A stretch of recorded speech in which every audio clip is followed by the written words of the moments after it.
ஏன் சிந்து gold win பண்ணல? Silver பதக்கம் இந்தியாவுக்கு போதுமா? இப்படி எல்லாம் டிவில ஒரு பக்கம் விவாதம் போயிட்டு இருக்க, சில்வர் ஸ்டார் சிந்து வாழ்க, வெள்ளி மகள் சிந்து வாழ்க அப்படின்னு சொல்லிட்டு இன்னொரு பக்கம் அவங்கள பாராட்டவும் பரிசு கொடுக்கவும் நம்ம ஆளுங்க தவறல. பின்னி பெடல் எடுத்துட்டு இருக்காங்க. 13 கோடி ரூபாய் பரிசு கொடுத்திருக்காங்க. ஆனா இந்த வீடியோல நீங்க பார்க்க போறது வாயை கொடுத்து வாங்கிக்கிட்ட சில பேரை பத்தி. முதல்ல யார் பாத்தீங்கன்னா தெலுங்கானாவோட துணை முதல்வர் திரு அலி.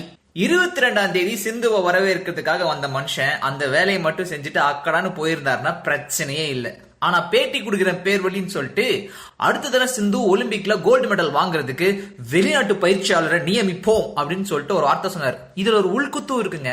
சிந்துவோட பயிற்சியாளர் கோபி சந்த் இருக்காரு இல்லையா, அவரு பக்கத்துல ஆந்திராக்காரரு.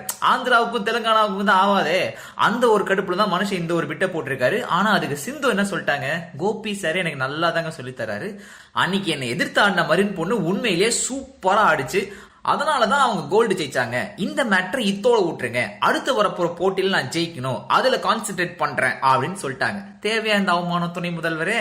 அடுத்ததா பாத்தீங்கன்னா மலையாள டைரக்டர் சனல்குமார் சசிதரன். இப்ப அந்த பொண்ணு என்ன பண்ணிட்டுன்னு சொல்லிட்டு தலையில தூக்கி வச்சு கொண்டாடிட்டு இருக்கீங்க. கோல்டு வாங்காம சில்வர் வாங்கிட்டு அந்த துப்புனா என்ன தப்பு அப்படின்னு சொல்லிட்டு மலையாளத்துல அவருடைய FB பேஜ்ல எழுதியிருந்தார். ஆனா அதை பார்த்த சேட்டன்களும் சேச்சிகளும் அவரை கழுவி கழுவி ஊத்துனதுல மனுஷன் நனைஞ்சு நொந்து நூடுல்ஸ் ஆகி, ஐயோ நான் காமெடிக்கு சொன்னேங்க மாம்சே அப்படின்னு சொல்லிட்டு அபேசாயிருக்காரு. தேவையாது. அடுத்து பியர்ஸ் மார்கன். இவர் செவுத்துல எழுதாம ட்வீட் இருக்காரு. இவர் எங்க நீங்க பாத்திருக்க வாய்ப்பு இருக்குன்னா பிரிட்டன் காட் டேலண்ட் அப்படின்னு சொல்லிட்டு ஒரு நிகழ்ச்சியில ஜட்ஜா உட்கார்ந்திருப்பாரு. ஆனா இவர் ரிப்போர்ட்டராமா. அவரு அங்க என்ன வேலை? சரி, ஓகே. இவர் என்ன சொல்லிருக்காருன்னு பாத்தீங்கன்னா 1.2 பில்லியன் மக்கள் இருக்கிற ஒரு இந்தியால 2 பதக்கம் வாங்கினதுக்காகவாடா இப்படி கொண்டாடுறீங்க? அவமானமா இல்ல, கேவலமா இல்ல, வெக்கமா இல்ல அப்படின்ற மீனிங்ல ட்வீட்டினாரு. நம்ம ஆளுங்க சும்மா விடுவோமா? ஃபர்ஸ்ட் இறங்குனது வீரேந்திர சேவாக். இறங்கி கிழிச்சாருங்க. எப்பா எங்க ஆளுங்க சின்ன விஷயத்த கூட பெருசாதான் கொண்டாடுவோம். ஆமா, நீங்க இந்த கிரிக்கெட் எல்லாம் கண்டுபிடிச்சீங்களாமா? ஆனா இன்னும் வேர்ல்டு கப் ஒரு தரம் கூட வாங்கல, ஆனாலும் அந்த விளையாட்டை நீங்க விளையாடிட்டு இருக்கீங்க, அவமானமா இல்ல அப்படின்னு இருப்பாருங்க. அந்த மனுஷன் எங்க கொண்டு போய் மூஞ்சி வச்சுட்டான்னு தெரியல.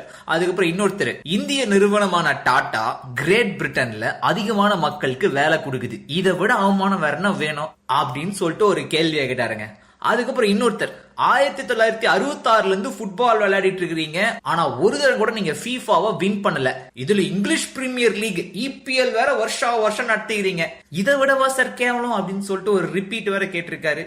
மொத்தத்துல பியர்ஸ் மார்கன் பீஸ் ஆயிடுச்சுங்க.